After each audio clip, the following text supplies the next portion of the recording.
Hello, this is Alan Babbitt, Hope College Sports Information Director here, courtside with at DeVos Fieldhouse with head women's basketball coach Brian Morehouse.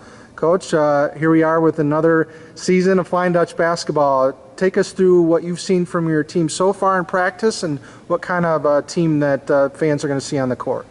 I like my team. I'll start with that. I like the attitude, I like the work ethic, I like the passion. We just finished up our second scrimmage, so I think that we've made a couple really good jumps in our two scrimmages, and I think that our play in our scrimmages is reflective of the effort and the intensity that we're showing in practice. What have you seen from your team strength-wise? What is this team going to rely on as you progress and evolve throughout this season? Well, I think first of all, we're going to rely on the team, and I think that's what we've always done. We've never been a superstar system, and I don't anticipate that we're going to start in my 20th season with a change of philosophy. I think that you're going to see a balanced team, an athletic team, not much drop-off when we sub. My goal would be that we would be able to play to our strengths, which would be, I think that we can get the ball up and down the floor pretty well. I think that we play well together, and I think that we should be a pretty good defensive team.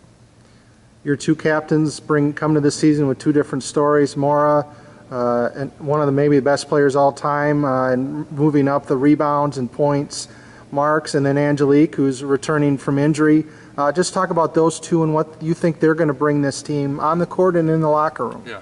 Well, first of all, I think that they're great captains because they complement each other very, very well. By that I mean they communicate really well together. Their message to the team is always the same, and when that happens, when both of your captains are speaking to the team and it's similar, whether they're in the lunchroom, whether they're in the locker room, whether they're on the court, I think that there's a real strength that comes from that. Obviously different stories. I mean, Mac heading into her senior year, that's always a unique viewpoint, having been through a program for 4 years, just your understanding that you're not going to have another scrimmage, you're not going to have another first day of practice in your career. So I think that they view things a little bit differently because Jiki sees the joy and the possibilities of just being back out on the court after being out for so long. So I think they look at it from a little bit different viewpoint, but the message from each is the same, and they're both playing very, very well, and hopefully we can get Jiki back here early in the season at some point and get her on the court. This place, you guys led the nation in attendance again, along with the men. What do the fans here and that kind of support mean to this team, particularly on game day? You know, I'll start with game day because that's what people count, right?